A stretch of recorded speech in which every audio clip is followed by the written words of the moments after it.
You're listening to the Goal Digger Podcast, episode number 143. Today, I am answering your biggest questions all about photography. Now, if you're not a photographer, I challenge you to stay on this episode because I'm going to break down a lot of the ways that I grew my business when I was starting out and I had no idea what I was doing. If you've ever heard the story of how I bought a $300 Craigslist camera and now have turned it into a seven-figure empire, today's episode is going to break down some of the how that happened and also just answer some questions for all my photographers out there. I am so excited about this show. And before we dive into it, I want to tell you about an upcoming webinar that I am leading for my photographers. Now, if you are wondering how you can fill your calendar, I want to share my 3 biggest secrets in order to help you do just that. I'm going to be leading 5 different webinars that will be live, and it's all about 3 simple marketing hacks to fill your photography calendar. You just have to go to photowebinar.com to register and save your seat. This is a photography specific training. However, the show today is for everyone. Again, head to photowebinar.com, and I'm going to be walking you through 3 simple marketing hacks that are going to help you to fill your photography calendar. I am so excited about these trainings. I am so excited about today's show, and I think it is time to dive on in. You're listening to the Goal Digger Podcast, where we firmly believe that work doesn't have to feel like work. Self-made millionaire and marketing guru Jenna Kutcher will help you redefine what success looks like. It's time to hear from the experts, listen in on honest conversations, and learn the best tips and tricks that helped others pave their own way and craft their dream career. If you're ready to dig in, do the work, and tackle your biggest goals, you're in the right place. Here's your host, educator, photographer, and mac and cheese lover, Jenna Kutcher. Shout out to Weebly for supporting this episode of the Goal Digger Podcast. Weebly is more than just a beautiful website builder. It can help you finally start your business. Go to Weebly.com/goaldigger to get 15% off of your first purchase and start building a successful online business. That's Weebly.com/goaldigger. Now let's jump into today's show. All right, let's do this. So if you didn't know, photography was the start of my crazy entrepreneurial journey. I've always been drawn to it, and I still remember all of the questions I had. I mean, I didn't know what the little numbers on the lenses meant. I didn't know what a RAW file was or a JPEG was. I didn't know anything. And I am entirely self-taught and have learned so much over the last 7 years. And I truly believe that secrets are no fun unless you're busy sharing them. And so I want to let you in on how I took a Craigslist camera and turned it into a full-blown career. Now, I fielded your questions from both the Goal Digger Podcast Insiders Facebook group and our Goal Digger Instagram. And if you're not hanging out on those accounts, you are totally missing out. Now, I am still letting you call the shots, and I'm fully covering all of the nitty-gritty details, but in a more focused, topic-specific way. And so I'm so excited about today's show. And without further ado, let's dive on into the questions. Danny Wanger says, I am so pumped to hear this podcast. I have been so inspired by your content to start taking photography more seriously and would really love to hear the story from the $300 Craigslist camera to 6 figures and beyond. Now, when I first started, I had no ambitions of becoming a photographer. I didn't really think I would ever be an entrepreneur, but I found myself in a corporate job that I didn't really love. I loved being good at things. I loved moving up this ladder, but pretty soon I realized I don't want to keep climbing. I don't want to spend the rest of my life climbing when all it looked like was more work, more time away from my husband, more hours on the road. And so I found that I was creative. I just wasn't using that anymore. I was working 10 hours a day. I recently found this document on my computer that I'd wrote about how thankful I was, but it was about when I was working in my office and how tired I was and stressed I was. And it brought me right back to that. And so I actually bought a camera because I wanted to be creative again. I had zero desires to become a photographer. I wanted to document our stages of life as we were planning our wedding and going through that process. And that turned into a business. So I started taking pictures. I started putting myself out there and just putting my pictures out there without any marketing, without any pitches. And I realized, oh, maybe I should start a blog. And so I started a free WordPress blog, started putting stuff up there, and I realized I really like this. And then Drew's brother got married in Jamaica, and they could either opt for a resort photographer, which was an additional fee, or they knew I had just bought this camera. And so they asked if I would take pictures at their wedding, and I was so excited about it. I really wanted to do a good job. I had no clue what I was doing, but I said yes. And from there, I was head over heels in love with photography. So I shared their wedding images. And then that summer, a few of my friends got married, and I asked if I could take a few pictures at their weddings. And they, of course, said yes. And so then I started building this little portfolio. It had 3 weddings in it. They were all done for just a few $100s, but I knew that I could market myself. And so my blog slowly turned into a website. The website turned into advertising. The advertising turned into bookings. And I am just so excited to share the story of how I booked 25 clients in my first year, which you heard in episode 141. And so if you didn't listen to that show, head on back to that and then tune into this one because it's going to walk you through exactly how I did that. Jade Chesser says, from someone just starting out, how did you get that first session? Did you ask a friend, give them a discounted rate so that you could build up a portfolio? I'm just stuck on where to start in order to break into the industry. So like I said, I didn't necessarily reach out to people. People had started reaching out to me. I remember one of my friends booked a boudoir session and I got paid $150. I felt so rich. I was so excited, which looking back now, I didn't even break even when you calculate taxes and the expenses and everything. But once I started putting things out there and just showing that I was shooting more, I started to get more attention. And of course, I shot like my family and friends for free because I needed to get experience, to get images. But I actually started booking wedding clients pretty quickly. I think that I was gutsy enough to just go for it. And I knew that I had the eye. I could look at something in a magazine or on a blog and figure out how to emulate that. And I think that that was what drew me to brides is I had these beautiful poses because I studied posing and I really learned how to communicate and direct people in a way that brought out these images. So maybe I wasn't shooting in manual. Maybe I didn't have my editing down pat. I don't even want to talk about my old editing styles, but I think that it's important if you're just starting out, start to bring your camera with you to places. Start to ask people if you can take a few photos of them. Start to step into that role as a photographer and don't necessarily worry about the money because if you're just beginning, you likely aren't even a licensed business yet. You're not operating as a standard business. Maybe you're just trying to build up a Facebook page. And before you charge a penny, you can build up this portfolio so that when you start charging, you can become too legit to quit and file all of the things that you need to in order to run an actual business. Kaylee George asked, what are your tips for iPhone photography? Do you have any favorite editing apps? So Kaylee, I actually have this awesome freebie where I share my favorite apps. I'm going to double check the link right now because I want to make sure I send you to the right place. But if you go to jennakutcher.com/apps, you can see my 5 favorite apps that I use in my iPhone. Some tips for iPhone photography. 1, this is so silly, but clean off your camera before you shoot anything. Our cameras are so dirty on our phones. I hate to even think about what's on them, but wipe it off before you take any photos. I love using VSCO and Afterlight to edit on my phone, but the biggest thing is just finding the light and then removing distractions. I think a lot of times our iPhone photos are quick and blurry and they're real life, and I love that about it. But if you just take 1 extra second to make people turn into the light or to make sure that the lighting is a little bit more appealing, that can totally help. And then another thing is just shooting in natural light. It is so funny the difference it makes from natural light to artificial light. And so whenever I use my iPhone for photography or for Instagram stories or whatever that looks like, I'm always trying to do it while there's beautiful lighting. And that's not always real life, but hey, it totally helps. Shelby Goldsman says, what are the best risks you took when building your photography business? So I shared a lot about the first things I did when I started my business back in episode 141.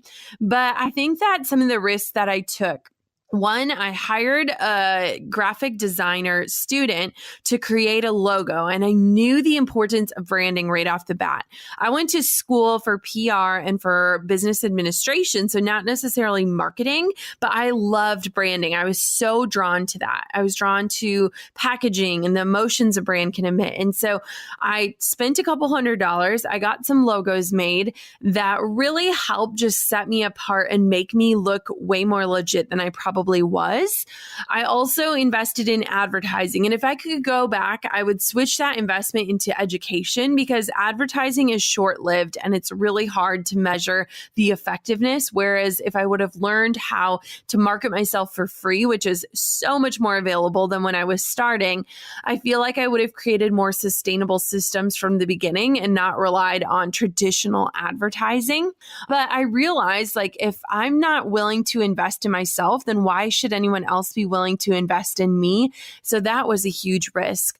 I also started filling up my calendar while I was still working my 9 to 5 without being sure, like, am I really going to be able to make this leap? Is this actually going to happen? And so I took that chance and I set that big goal that I wanted to match my corporate salary. And then I went at it full speed ahead. I think another risk is just working from both ends. I mean, I was working 10-hour days and then going home and plugging away at this business that I wanted to build. And so I know all about side hustles, and I did it for so long.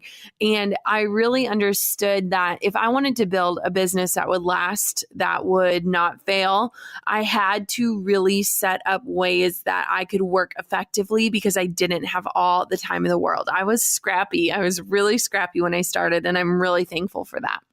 Kelsey Smith says, how do you grow a 6-figure business in a small town, a rural area? I live in a town of about 2,000 people, and the surrounding ones are 5 to 10,000. Obviously, not as many potential clients and bookings due to population. Therefore, I feel like I'm not as much potential to make 6 figures. I dream of doing destination weddings in the future, but I don't think it's realistic for me in the next 5 years.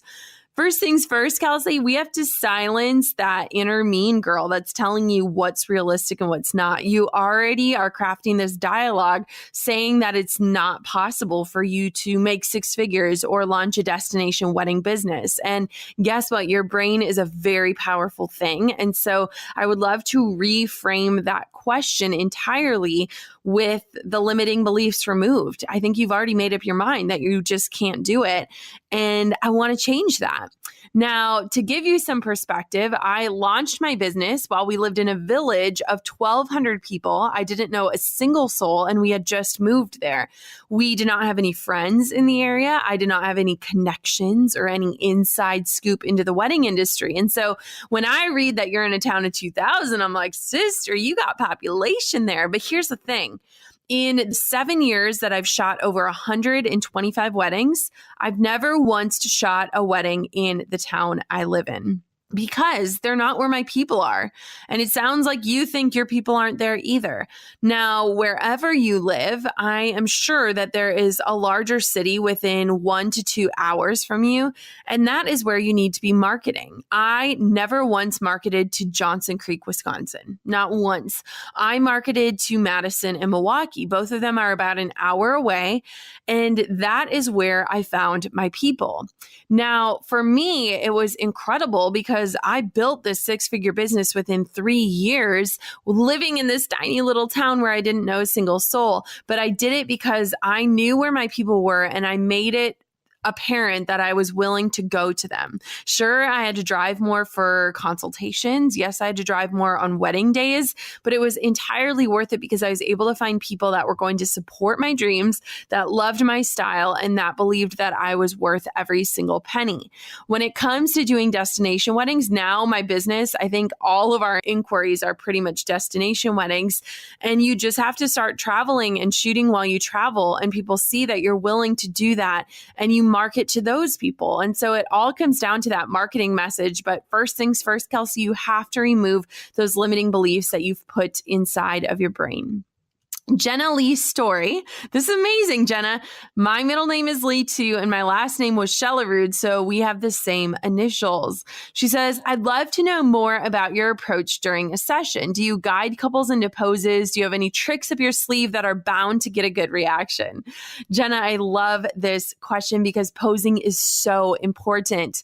I have a full posing guide with 25 different poses at shopjennakutcher.com. It literally walks you through all of the cues that I have, all of the ways that I direct my couples, the things that I say to them to get them to fall into those poses. So you can get your hands on that at Shop Jenna Kutcher. But to answer your question, I think that one of the hardest things about posing is just starting. I think a lot of couples feel so anxious and nervous, and they're wondering if they're going to feel good and look good during their session. And so first things first, I give them permission to feel uncomfortable and awkward. And I tell them, I don't expect you to be Tyra Banks. I want you to feel like yourselves. And I know it's going to take a little bit. So I'm going to delete the first 50 photos I take. These are just practice shots for you to get into the swing of things. And by the end of it, you're going to be making out and feeling so good in front of my camera. You're going to forget that I'm here. And so just letting them know that you don't expect these whimsical poses from them and that you understand that they're likely feeling uncomfortable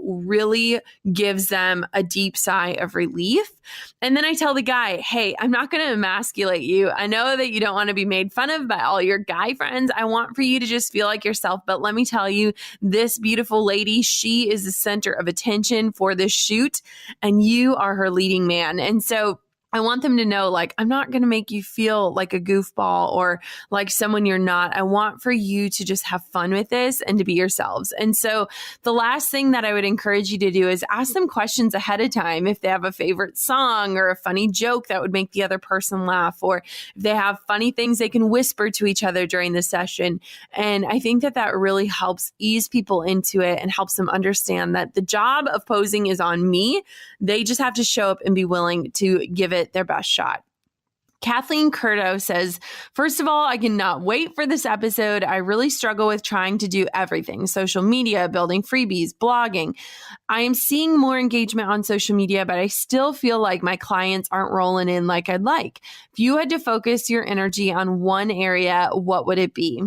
So Kathleen, I hear you. I think one of the hardest parts about being a photographer is our love for photography is so strong, yet we find our days filled with everything but taking photos. And so what I would focus on is really creating a brand. I'm not going to tell you to focus on Instagram or focus on Facebook or one specific platform, but what I think is so hard about the photography industry these days is figuring out how to stand out. And one of the biggest problems is that we're all following our peers and we're all seeing these beautiful pictures of people on mountains and in waterfalls and all these things. And like, I'm sitting here in the middle of Wisconsin being like, all right, we got cornfields. Let's do this. And so I had to be really, really cognizant of who I was following online because I didn't want it to impact my style and who I am. So what I would focus your energy on, Kathleen, is figuring out what sets you apart, and that's likely you, and figuring out how to share that with people because people need to fall in love with you in order to understand the photos you're taking. And so when you can focus on a brand that speaks directly to your ideal clients without having to feel like you need to speak or impress your peers or that you have to be someone you're not, you are going to attract the right people and those clients will roll in. I know for so long, I just tried to blend in because I felt like a fraud. I felt like somebody was going to say, I know you don't know what you're doing. And so I looked at everyone else's websites and I made sure mine looked just like theirs.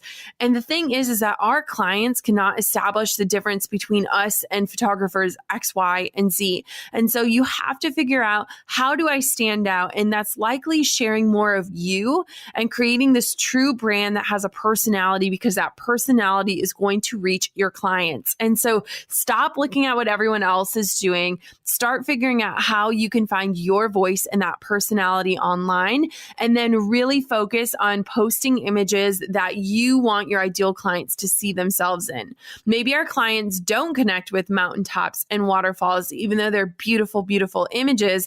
Maybe they're more hanging out on the couch or running down the street of Main Street or whatever that looks like. And so really focus on posting and sharing stories and images images that your dream clients can visualize themselves being a part of, and you will see success. All right, goal diggers, if you're tuning in to today's show, it's no secret that you have some big goals and ambitions and dreams. And if you've got a product or an idea that you desire to share with the world, check out Weebly. You can have a beautiful, powerful online store up and running in a matter of hours. Visit Weebly.com/goaldigger and get 15% off your first purchase. That's Weebly.com/goaldigger. Don't just build a beautiful website, build a successful online business with today's sponsor, Weebly. Catherine Elizabeth Fruge says, I would love to hear about your client experience from first inquiry to wedding gallery delivery and beyond. I have a workflow that includes sending welcome gifts and bits of information throughout the process, but I feel like I could offer more. I just don't know what. So, Catherine, I talk a lot about client experience. Back in Bonnie Bakhtiari's episode, we talk about how to give clients a great experience. And it's not just about sending pretty gifts in the mail, though that is an awesome touch. I think that just checking in and saying, how are you doing? Do you need anything? Is one of the best ways that you can reach out. And then the second part is really following through after you've shot their session. So I feel like a lot of photographers, they'll take the pictures, they'll send out the gallery, and then they never really follow up. But I think that that is where the real magic happens, making sure that they were able to download their images, making sure that they're printing their photos, making sure that if they want albums, they know what that process looks like, just checking in and being a friend to them. And so I would challenge you to not just think about the client experience from the very beginning, but thinking about how you can elongate that experience and stay in touch with the people that you've served. And then also give them a chance to share their story. I think that a lot of times we as photographers like to pick one shot. We talk a little bit about our clients, but when you can say, I really care about you and your journey and your story, it can absolutely get other people to see like you care. You're not just in it for pretty pictures. You genuinely care about the people. Dossie Simone Dominguez says, Jenna Kutcher, I'm curious, did you build your photography empire before you were known as a marketing guru, or did it go hand in hand? If you did do it before, if you could go back, what would you do different? So I absolutely started my career as a photographer. And of course, I was good at marketing because I think it's just something innate and something that inspires me and I'm excited about. But I didn't realize I had anything special until I was sitting down with a super talented photographer. We were enjoying a margarita and some nachos, and she was telling me about how she was going back interviewing and updating her resume because she couldn't make it as a wedding photographer. And I looked at her photos and they were insanely good. And I wondered, what am I doing differently? I was making six figures. Everything had come pretty easy to me. I was loving what I was up to. And so that's when I started to realize I'm doing things differently and I have systems in place that don't overwhelm me. And so I think what happens is photographers are so creative that they're so excited about the creative stuff, but they fail to create sustainable systems when it comes to marketing. And so if I could do anything different, it would be to understand that I am my unique selling proposition and that I am worthy of doing this and calling this a career. And so I think that my first 2 to 3 years of being a photographer, I just felt like a fraud. I felt like a fake. And I was so consumed by that feeling that I didn't understand how unique I was and how I could serve clients in a way that other people couldn't. And so when you can start to let your guard down and understand you don't have to have a degree, it's awesome if you do, but you don't have to, and you can be self-taught and self-made and be successful. I think that I would have harnessed this power of owning and stepping into the person that I am, and that could have made a really big difference for me. And so that's the only thing I would have done differently. But yes, they absolutely went hand in hand. I think the only reason why I was able to build a six-figure photography business so soon was because I was able to understand the importance of creating a brand and really speaking to my dream clients. Jolene Emmer says, what courses did you take to learn photography and editing?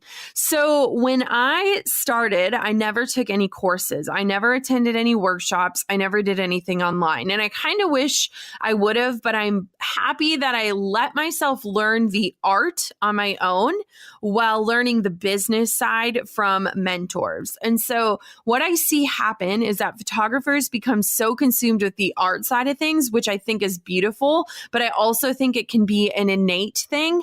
And so what is interesting is that I love to teach the business side of things because so many artists already know the art. They feel the art. They see the art. And I think that that's an important piece of the puzzle that you need to understand and grow on your own. Whereas I think the business stuff is the stuff that holds people up so much more. And so that's why I'm so excited about these live trainings that are coming up at photowebinar.com. I'm going to teach you the 3 ways that you can fill your photography calendar. And I'm so excited about that because I've created this system that I've implemented in over 1,000 other photographers' businesses. And so instead of taking courses on learning the art side of things, I think you have that within you, but I think it is important to learn the business side of things so that you can make a living doing the art. All right. Next question is Kelsey Smith. I would love to know for ways for photographers to grow their email list, opt-in ideas for photographers, and what to send subscribers besides a monthly newsletter. This is an awesome question. I think a lot of creatives struggle with this. As a photographer, you likely get asked a lot of questions, and you're likely leading your clients through the same things over and over and over again, whether it's session prep or the importance of timing or lighting, or you're helping them to plan a schedule, or you're helping them plan their outfits. There are so many different ways that you can grow your email list and serve these people before they even know that they need your services. And so I want for you to think, what kind of questions do you get, or what kind of things are you walking your clients through that you've already created that could serve other people? At the end of the day, I cannot serve every single bride, but I have content that can. And why would I hold that to myself? Why would I not share that if it could help them out in their planning process? So for me, things like 10 ways to choose your wedding photographer, or 20 questions to ask a photographer before hiring them, or things to look for when choosing a photographer, or ways to create the perfect wedding day schedule, or should you do a first look or not, or how can you use your wedding photos after you get them? And so there are so many different ways, but you likely get asked a lot of questions. Start listening to those questions and creating content around them.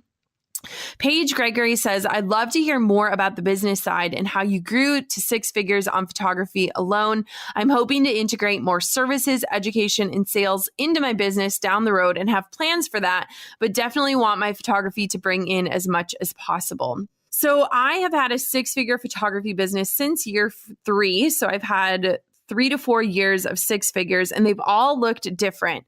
One of them was super heavy with weddings. I had 30 weddings one year. Then the next year I cut way back, but I focused more on albums and extending print sales. And last year I brought on an associate photographer so that we could shoot more as a business, but I was not necessarily taking on a higher volume. And so each year has looked absolutely different. And I don't think that 6 figures should be the ultimate goal. I don't think you've made it or you've arrived when you hit that.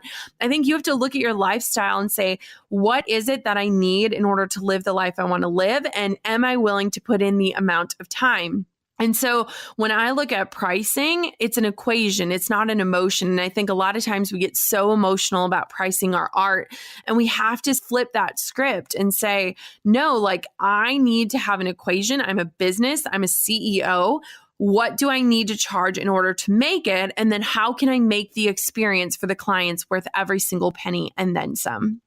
Rachel Thornhill says, hey, Jenna, my question is, if you were starting out as a photographer again, what would you do differently in your first year of business now with the hindsight of what worked and didn't work for you, your business, and your lifestyle? So I think if I could go back, I would invest in more resources that would help me set up the back end of my business. So I was really good at the photos and putting that stuff out there, but I was terrible about organizing and creating systems and workflows and templates.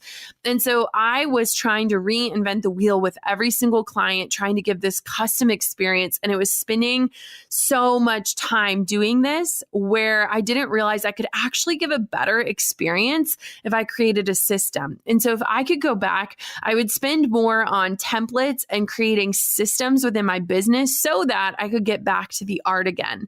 I think I didn't realize that 90% of my time would be doing all the business stuff and 10% of the time would be actually shooting. And so I wasted a lot of time and energy on systems that just weren't sustainable. And so I would absolutely go back and really focus on that business piece, because you can't do this for a living if you're not making money doing it. And I see so many artists that are so successful and talented when it comes to creating art, but they flail when it comes to running a profitable business. And so I think it all comes back to systems.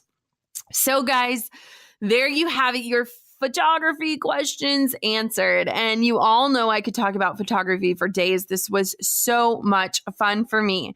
So if you guys have any further questions, head on over to the Goal Digger Insiders Facebook group or the Goal Digger Instagram. You are the motive behind this show. And so hearing from you and reaching you and answering your questions is pretty much my favorite thing. Again, if you want to jump on into an upcoming training that we are going to be leading, head on over to photowebinar.com. And I am so excited to lead you through 5 free live trainings starting on April 17th and ending on April 19th. Again, go to photowebinar.com. I'm going to be sharing 3 simple marketing hacks that will help you fill your photography calendar. And I am so thrilled to get to bring you that content and get to answer your questions on a live Q&A after the training.